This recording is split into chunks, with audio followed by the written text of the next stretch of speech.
순례길 가운데서 또 머물게 되는 오아시스와 같은 정거장이기도 하게 되는데 거기서 쉼을 얻고 안식을 얻고 교제하면서 이렇게 온전해지려 하는데 우리가 그러지 못하는 경우들이 참 많이 있습니다. 그렇음에도 잘 이겨내고 건강하게 이 신앙생활을 잘할 수 있도록 이렇게 이끌어갔으면 좋겠고요. 그 다음 페이지에 보게 되면은 저희 교회의 역사를 소개합니다. 토론토는 감리교세가 조금 약해요. 예를 들면은 저 밴쿠버 같은 경우에는 1,500명 모이는 교회, 그리고 원래 박신일 목사님네 교회도 감리교회였고 그레이스 교회도 한 3,000명 모이는 교회도 감리교회였고 그랬는데 여기는 이렇게 좀 약해서 부끄럽지만 저희 교회가 감리교회에서는 제일 커버렸어요. 그래서 근데 아직 이렇게 더 큰 영향을 발휘하지 못하게 되는데 1989년에 세워지게 되었습니다. 그래서 제가 이 말씀을 가지고서 교인들에게 이렇게 경험하는 교회가 되었으면 좋겠다 그랬습니다. 거저 받았으니 거저 주어라. 이 말에 은혜를 받고 이렇게 헌신한 사람이 하나 있어요. 아펜젤라 선교사입니다. 아펜젤라 선교사가 이 말씀에 은혜를 받고 자기가 이제 조선 땅의 선교사가 되겠다라고 이렇게 고백하게 되었죠. Life Receive, Life Giving. 하나님으로부터 이미 받았으니까 완료형이죠. 과거형이고 완료형인데 또 나는 주는 삶을 살겠다라고 하는 그러한 고백이죠. 그래서 우리 교회도 그러한 교회가 되었으면 좋겠다라는 것입니다. 그래서 우리 교회가 1989년에 7월 16일 그래서 교회 여러분 돌아오시는 7월 13일 날 교회 창립 기념일 때 이렇게 입교식을 하게 되는데요. 일대 담임 목사가 김영봉 목사입니다. 흔히 이제 목사들을 위한 목사라고 하여서 이 목회자들한테 젊은 목사들한테 세미나를 많이 인도하시면서 공부하시고 이렇게 가르치시는 분인데 이분이 이제 맥메스터에서 박사학위를 하는 동안에 저희 교회 일대 담임 목사가 되셔갖고 한 2년 정도 하시고 한국의 신학교로 교수 가셨다가 이제 헤어지게 되었는데요. 그 다음에 장지근 목사님 이때는 교회가 조금 분열이 있어서 그때 한 150명 200명 모이는 교회가 30명도 안 남았었어요. 그랬던 안타까움이 하나 있죠. 근데 그때 새로 오신 분이 이제 3대가 주인백 목사님이신데 여기 우리 주인백 목사님 사모님이 고씨입니다. 그래서 여기 저희 교회에 보면 고씨성을 가진 분들이 제법 많으세요. 집안 사람이.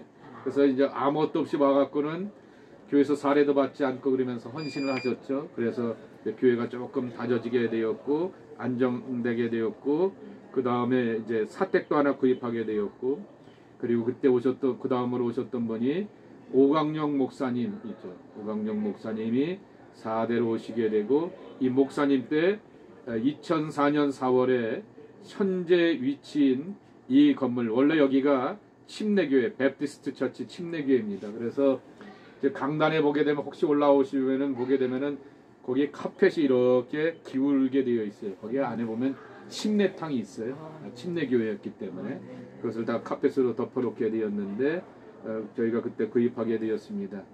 또 여기에 보면 하나의 재미난 은혜스러운 일화가 있게 되는데 이 건물을 이제 경매로 이렇게 내놨잖아요. 오퍼를 받게 되는데 건축업자는 더 돈을 많이 냈어요. 그래서 이 사람들이 고민을 했어요. 건축업자한테 하면 돈을 더 받으니까. 그리고 교회는 조금밖에 못 냈는데 고민을 하게 되는데 이 유턴브룩 침례교회가 어디로 다른 교회로 옮겨가면서 건물을 크게 짓고 뭐 하는 게 아니라 다른 교회하고 합치려고 했어요. 그러니까 우리가 건물이 또 필요한 게 아니고 돈이 많이 필요한 게 아니니까 교회는 교회로 남기자 그래서 건축업자는 한 20만 불 그때 당시에 더 준다고 그랬는데도 불구하고 교회는 교회로 남기자 그래서 저희 교회한테 이렇게 이것을 주어서 지금의 위치 가운데서 예배를 드리게 되었고 저는 2013년 12월 달에 이렇게 5대 담임 목사로 부임하게 되었습니다. 저희 교회 본부는 미국에 있습니다. 헤드쿼터 총본부는 미국에 있어요. 감리교회가 캐나다에 없는 이유는 여러분 잘 아시죠? 캐나다에 감리교회가 없는 이유. 여기 캐나다 감리교회가 없잖아요. 카나다란 땅에. 예. 이유가 왜 그러냐면은 연합교회의 70%가 저기 연합 캐나다 감리교회입니다. 그러니까 이 재미난 것은 흔히 말하는 영국령이 있죠. 캐나다, 뉴질랜드 그리고 호주 이런 영국령에 있는 나라들은 정부에서 뭘 요구하냐면은 교회를 합쳐라 이렇게 교단을 가능한 합쳐라 그래서 교회 그들마다 이제 가면은 유나이티드 연합교회가 많아요. 그런데 캐나다의 연합교회가 감리교회가 없는 것은 그 연합교회의 한 70%가 감리교회입니다. 그래서 연합교회 여기 뭡니까 머릿돌을 가만히 보게 되면은 감리교회라고 써 있는 데가 제법 많이 있어요. 그래서 캐나다 감리교회가 없는 이유가 거기 있게 되고 그리고 저희들은 한국에 이렇게 본물을 갖고 있게 되고요. 조한 웨슬레의 기독교 신앙과 감리교라고 하는 직제를 따르게 되죠. 감리한다라고 하는 얘기가 슈퍼바이징 한다라는 뜻입니다. 감리. 그래서 감독제, 감리사제라고 하여서 지금은 한국의 장로교를 많이 따라가게 되어서 개체교회 담임 목사를 청빙할 때 개체교회 우리는 이 목사님 오네요라고 하면서 청빙을 하게 되지만은 옛날에는 그리고 지금 미국에 있는 감리교회 같은 경우에는 감독이 당신은 이 교회가 당신은 저 교회가라고 이렇게 해서 파송을 하게 됩니다. 물론 이제 그 교회에서 우리 이 목사님 싫어요 하고 세 번은 이렇게 거절할 수 있게 되지만은 그러나 주 목적은 그러게 해서 감리라고 하는 말을 이렇게 쓰게 되는 것입니다. 그리고 여기 기독교 대한 감리에는 이라고 하는 말을 보게 되면은 기독교 신앙의 핵심이 어디에 있다고요? 성경 거기에 동그라미 한번 쳐보시고요. 전통에 의해서 조명되고 이 전통이라고 하는 말이 가장 대표적인 게 어디냐면은 사도신경입니다. 여러분 사도신경은 주기도문은 성경에 있지만 사도신경은 성경이 없어요. 그런데도 불구하고 오랜 초대교회 전통에 사도들의 글을 모아서 이렇게 정리하게 되었던 것처럼 우리가 신앙생활할 때 같은 고민을 갖고 있게 되었던 문제들을 이미 우리 선배들이 갖고 있었고 풀어갔기 때문에 그 전통을 가지고서 풀어간다라고 하는 것이죠. 세 번째, 개인적인 체험입니다. 그래서 감리교의 신앙은 꼭 강조하는 게 뭐냐면은 요한 웨슬레가 강조한 것인데 체험적인 신앙이라고 하는 것이죠. 왜냐고 하면 웨슬레 자신이 자기 할아버지도 성공의 신부였고 아버지도 성공의 신부였고 본인도 동생도 성공의 신부였는데 그리고는 심지어는 영국에서 미국의 선교사로 파송을 받게 되었고 옥스퍼드 대학의 교수였는데 그거를 다 뒤로하고 선교사로 파송받게 되었던 열정이 있었음에도 불구하고 거기서 실패를 경험하게 됩니다. 개인적인 스캔들도 있게 되고요. 그러면서 너무나 부끄럽고 창피하여서 거기서 교양으로 돌아오게 되다가 독일의 경건주의자들을 만나게 되면서 가슴이 뜨거워지는 체험을 경험하면서 체험의 신앙이 되어야 된다라고 하는 것입니다. 그리고 또 웨슬레가 또 학자 출신이었기 때문에 합리적이어야 된다라고 하여서 이성입니다. 그래서 성경, 전통, 경험, 이성 요 네 가지가 감리교 신앙의 핵심이다라고 이렇게 4대 기준이라고 이렇게 말하게 되는데 그렇게 이어져 오게 되는 것입니다. 자, 두 번째 구원이라고 하는 것입니다. 구원은 우리가 의로움으로 경험하는 것도 아니고 우리의 잘남으로 경험하는 것도 아니죠. 전적인 하나님의 은혜로 경험하게 되는 것이고 선물로 주신 것이다 라고 하는 것이죠. 그래서 하나님의 선물이 우리 믿음의 핵심이 된다라고 하는 그러한 고백입니다. 그래서 어떻게 하면 좋을까라고 하는 것입니다. 그래서 해놓고 뒤에 보게 되면은 첫 번째 Understanding the meaning of the Jesus sacrifice 그랬습니다. 예수님의 십자가의 고난과 의미를 이렇게 이해해야 한다라고 하는 것입니다. 그런데 왜 십자가에서 무기력하게 처참하게 돌아가셨는가? 그것은 우리를 구원하기 위해서라고 하는 그 신앙의 위대한 진리를 그 다음에 어떻게 하라고요? 받아들이라라고 하는 거죠. 받아들여야지만 내가 구원받을 수가 있다라고 하는 거죠.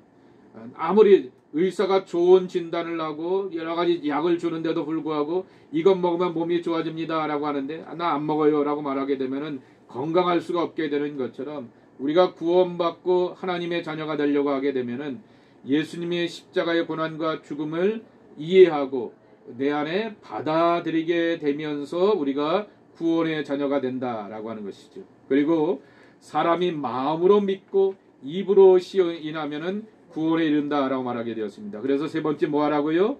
용서를 위해서 기도하라라고 하는 것입니다.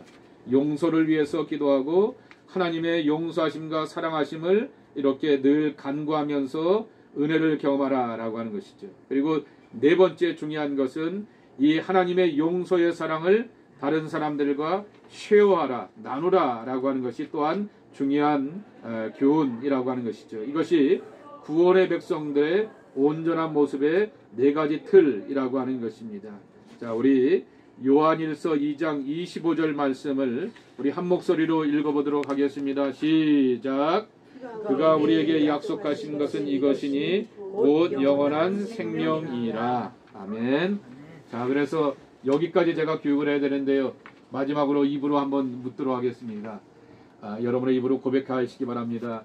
여러분은 예수님이 여러분의 구세주가 되심을 믿습니까? 네. 여러분의 모든 죄를 용서하시고 하나님의 아들 되고 딸 될 수 있도록 구원하여 주신 것을 믿습니까? 네. 아멘. 그러한 고백으로 갈 때 우리가 하나님의 자녀가 되는 것이고 그 사랑 온전해지게 되는 거죠.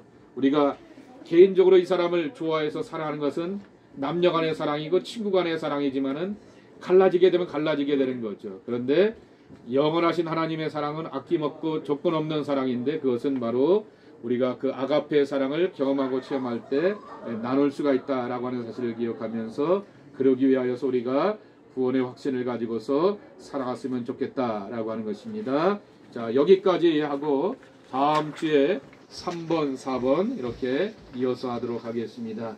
자, 기도하겠습니다. 하나님 아버지, 당신의 귀한 분들을 우리 강림 공동체에 불러주시어서 함께 신앙생활하게 하시고 믿음으로 살게 해주시오니 감사합니다. 은혜 받고 구원받는 하나님의 자녀가 되게 하여 주시옵시고 그리고 이 구원의 기쁨과 감격을 날마다 경험하면서 더욱더 성장하며 체험적으로 자라갈 수 있는 하나님의 사람들이 저희들 모두가 되게 하여 주시옵소서. 당신의 사람 한 사람 한 사람들을 지켜주시옵시고 이 강림교회가 이분들에게 행복한 교회가 되고 은혜의 교회가 되고 사랑의 교회가 되고 섬길 수 있는 교회가 될 수 있도록 축복하여 주옵소서. 예수님의 이름으로 간절히 축복하며 기도합나이다. 아멘.